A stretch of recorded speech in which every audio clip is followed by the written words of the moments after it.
સત્તામાં બેસેલા લોકોની જે કહેવાય છે મનમાનીના કિસ્સાઓ અવારનવાર ગુજરાતમાંથી સામે આવે છે, કારણ કે ગુજરાતમાં અત્યારે ટ્રિપલ એન્જિન સરકાર ચાલી રહી છે. કેન્દ્રથી લઈને કહેવાય છે ગામડાઓ સુધી સ્થાનિક સ્વરાજ્યની ચૂંટણીઓમાં પણ ભાજપની જંગી જીત થઈ છે અને અત્યારે એ જ ભાજપ છે, ભારતીય જનતા પાર્ટી છે, એની મનમાનીનો એક કિસ્સો સામે આવ્યો છે. આજે આ વિડીયોમાં તેની જ વાત કરવી છે. નમસ્કાર, આપની સાથે હું ભગવતી વિશાવડિયા. વિસાવદર વિધાનસભાની ચૂંટણીના મુદ્દે રણનીતિ ઘડવાના આયોજન સાથે જેતપુર નવાગઢ નગરપાલિકાના મીટિંગ હોલમાં એક મીટિંગ લેવા માટે જિલ્લા ભાજપના મંત્રી અને જેતપુરના પ્રભારી વલ્લભભાઈ મુળજીભાઈ શેખલિયા આવેલા હતા અને આ મીટિંગમાં ભારતીય જનતા પાર્ટીના સિમ્બોલ પર જેતપુર પાલિકામાં સદસ્ય તરીકે ચૂંટાયેલા તાલુકા પંચાયતના હોદ્દેદારો, જેતપુર શહેર ભાજપના પ્રમુખ રાહુલ આસનાણી, ભાજપ જેતપુર શહેરના તાલુકાના સંગઠનના હોદ્દેદારો અને સદસ્યોની આ મીટિંગ રાખવામાં આવી હતી. ત્યારે જેતપુર નવાગઢ નગરપાલિકામાં ચૂંટાયેલા 44 સદસ્યો છે, જેમાંથી ભારતીય જનતા પાર્ટીના 32, અપક્ષના 11 અને એક કોંગ્રેસના ચૂંટાયેલા સદસ્યો છે. આ મીટિંગમાં ભારતીય જનતા પાર્ટી સિવાય અન્ય કોઈ પણ સદસ્યોને લેખિત કે મૌખિક જાણકારી આપવામાં નહોતી આવતી અને તેના પરથી સાબિત થાય છે કે આ ફક્ત ને ફક્ત વિસાવદરની વિધાનસભાની જે ચૂંટણીલક્ષી મીટિંગ હતી. આ મીટિંગ બાબતે ચીફ ઓફિસર A.K. ગઢવીએ તેમને પૂછવામાં આવ્યું કે આ મીટિંગ શા માટે હતી, ત્યારે તેમણે પ્રમુખ દ્વારા નગરપાલિકાના હોલની ટેલિફોનિક માંગણી કરતા મોઢે મોઢ મંજૂરી આપી હોવાનું સ્વીકાર્યું છે, પરંતુ આ મીટિંગ માટે કોઈ લેખિત પરવાનગી માંગવામાં નથી આવી કે લેવામાં પણ નથી આવી. આ મીટિંગ માટે કોઈ લેખિત પરવાનગી માંગવામાં પણ નથી આવી અને આ મીટિંગ માટે કોઈ લેખિત પરવાનગી લેવામાં પણ નથી આવી. જ્યારે જેતપુર શહેર ભાજપના પ્રમુખ રાહુલે કેમેરા સામે સ્વીકાર્યું હતું કે અમે લેખિત મંજૂરી માંગી છે, અમોને લેખિત મંજૂરી પણ મળેલ છે. અમારા સહયોગીએ જ્યારે ત્યાં ગયા અને સવાલો પૂછ્યા ત્યારે ભાજપના નેતાઓ ભાગ્યા હતા.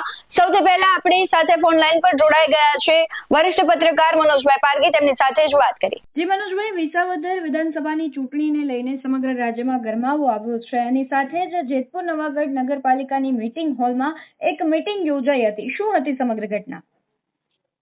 જે વિધાનસભા એટલે કે વિસાવદર વિધાનસભાની જે ચૂંટણીની વાત છે અને એમાં જેતપુરમાં જે જેતપુર નવાગઢ નગરપાલિકાનું બિલ્ડિંગ છે, જે સરકારી બિલ્ડિંગ છે, એની અંદર ભારતીય જનતા પાર્ટીની સંગઠનની એક મીટિંગ બોલાવવામાં આવી. સરકારી બિલ્ડિંગોનો કોઈ સંગઠન કેવી રીતે ઉપયોગ કરી શકે એમ કે જેની અંદર જેતપુર શહેર ભાજપના પ્રમુખ છે રાહુલભાઈ આસનાણી, એવી રીતે રાજકોટ જિલ્લાના મંત્રી છે, આવા અનેક હોદ્દેદારો જે ભારતીય જનતા પાર્ટીના છે. અમે ત્યાં પહોંચ્યા તો એવું એમનું કહેવાનું થયું કે આ તો સદસ્યોની મીટિંગ છે. તો મેં કીધું સદસ્યો હોય તો 44 સદસ્યો ટોટલ જેતપુરમાં છે અને ખરેખર 32 ભારતીય જનતા પાર્ટીના ચૂંટાયેલા છે, 11 અપક્ષો છે અને એક કોંગ્રેસની સીટ છે. તો આજે બાકી રહી જતા 12 છે એને કેમ કોઈ આમંત્રણ નથી આપવામાં આવ્યું, લેખિત કે મૌખિક? એની સામે જયારે ચીફ ઓફિસર સાથે વાત કરવામાં આવી તો ચીફ ઓફિસરનું કહેવાનું છે કે પ્રમુખે મારી પાસેથી કંઈક બેઠક માટે થઈને એક માંગણી કરી હતી. પણ મેં કીધું તમારી પાસે માંગણી કરે એટલે તમે સીધી મંજૂરી કેવી રીતે આપી શકો? અને ઓલરેડી મીટિંગ જે છે એ રાજકીય મુદ્દાઓ ઉપર જ હતી, વિસાવદરના મુદ્દાઓ બધી ખભેથી ખભો મિલાવીને ચાલવાની વાતો ચાલતી હતી ને પત્રકારોને કેમેરા પહોંચી ગયા એટલે તરત જ વાત બદલાઈ નાખી કે 11 વર્ષના વિકાસની વાતો અમે તો કરતા હતા ને આગળ અમારે આમ કરવાનું છે. હકીકતે એવું કશું હતું નહીં. બધા જ ભારતીય જનતા પાર્ટીના ખેસ ખભે નાખી અને ઓલરેડી આ જ મુદ્દા ઉપર ચર્ચા કરતા હતા અને અમને જોઈ અને મૂંઝાણા પત્રકારોને જોઈને મૂંઝાઈ ગયા કે હવે શું કરવું. ઇમરજન્સીમાં વાતને ચેન્જ કરવી પડી. એમના જે જિલ્લાના મંત્રી અને જેતપુરના પ્રભારી છે શેખલિયાભાઈ, તો લિફ્ટમાં બેસવાને બદલે સીધા પગથિયા ઉતરવા માંડ્યા અને દોડવા માંડ્યા. પોતાનું નામ અનેક વખત પૂછવા છતાં નામ, હોદ્દો આપવા તૈયાર નહોતા, બોલવા તૈયાર નહોતા. આવી સ્થિતિ હતી. ત્યારે જ્યારે પોતે મિટિંગ લેતા હોય છે એ સંજોગોની અંદર પત્રકારોને જોઈને જેતપુરના શહેર પ્રમુખ રાહુલભાઈ આસનાણીને પૂછે છે કે ભાઈ આ કોણ છે અને આપણે એમને બોલાવ્યા છે આમ તેમ, એટલે કે ના એટલે આખી મિટિંગનો રૂખ ચેન્જ કરી નાખ્યો.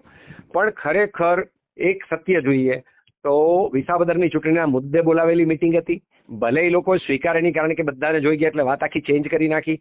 નહીં તો હું તમને એમ કહું છું કે જેતપુરના વિકાસની વાત હોય, જેતપુરના સાર્વજનિક સમસ્યાઓના મુદ્દાઓની વાત હોય તો એમણે બધાને બોલાવવા જોઈએ.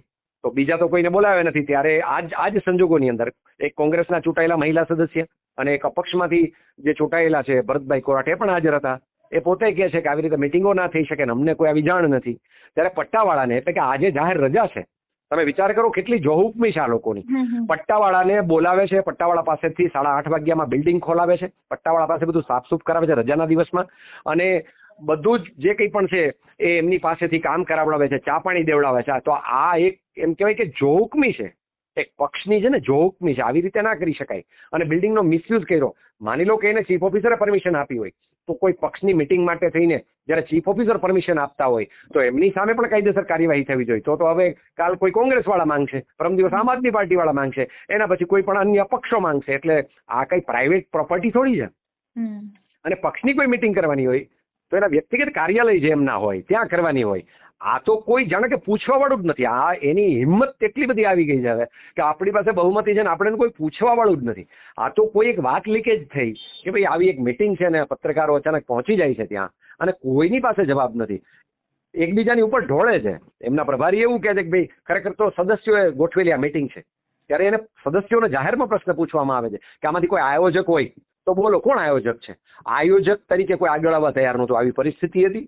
અને એમ કહેવાય કે ભારતીય જનતા પાર્ટીમાં જે ચાહે સંગઠનના લોકો હોય કે ચૂંટાયેલા લોકો હોય, આ બધાને ભેગા કરીને એવું નક્કી કરી લીધું આ લોકોએ કે હવે અમે જેટલું કરશું એટલું જ થશે. અમારે નથી અધિકારીની પરમિશનની જરૂર, નથી અમારે કોઈ બીજા અન્ય હોદ્દેદારોની પરમિશનની જરૂર.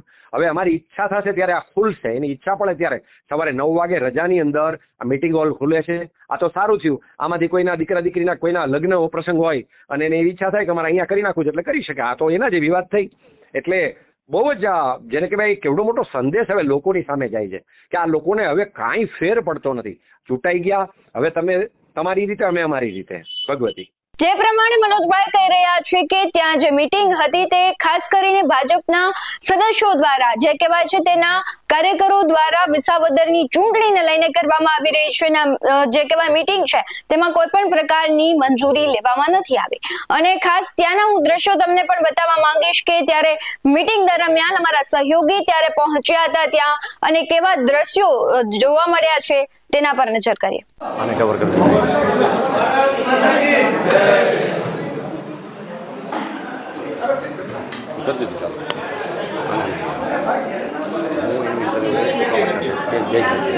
કરાવી તમારું લઈ જશું. આ પેલા લઈ લેવાની.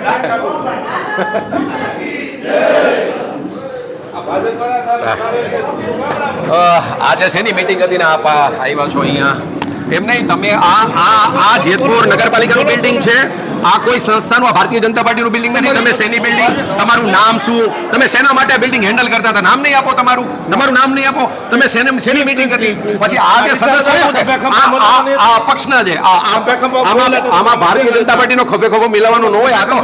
આ તો જેતપુર નવાગઢ નગરપાલિકાની એનું બિલ્ડિંગ છે. કેવી રીતે તમે આની અંદર મીટિંગ કરી શકો? અને પરમિશન કોણે લીધી હતી? ભાઈ મને કાંઈ ખબર નથી. પરમિશન કોણે લીધી હતી? એમને કાંઈ ખબર નથી. જાઓ ભાઈ, જવાબ નથી આપતા. ચાલો નીચે. અરે જવાબ આપો એવી રીતે. અરે આ નગરપાલિકાનું સરકારી બિલ્ડિંગ છે, કેમ જાઓ છો તમે? તમે પોતે મીટિંગ હેન્ડલ કરતા હતા, તમે શું કામ બોલતા નથી? તમારું નામ નથી કહેતા, તમારો હોદ્દો નથી કહેતા. પણ જરૂર એટલા માટે કે આ કે ભારતીય જનતા પાર્ટીનું બિલ્ડિંગ નથી, આ કાર્યાલય નથી. તો પક્ષ તમે જવાબ આપો. તમે સાચો જવાબ આપો. તમને વાંધો શું છે? અહીંયા કેવી રીતે મીટિંગ? આ ચૂંટાયેલા સદસ્ય છે, અપક્ષના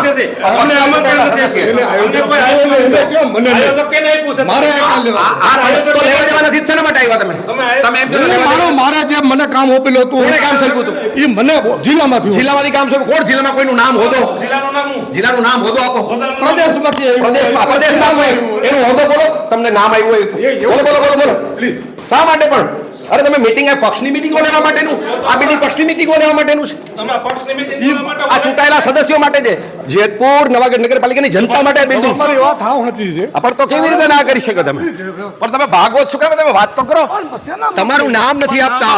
તમે સંગઠનમાંથી આવ્યા છો, તમે તમારું નામ શું કેમ નથી આપતા? તમારો હોદ્દો શું છે? મારું નામ વલ્લભભાઈ મુરજીભાઈ સકલિયા. હું જિલ્લા ભાજપમાં મંત્રી અને જેતપુર તાલુકાનો પ્રભારી. અત્યારે મીટિંગ નું કારણ શું? કઈ પક્ષની મીટિંગો લેવાની છે? આઈડિયા પણ પક્ષની મીટિંગ નથી.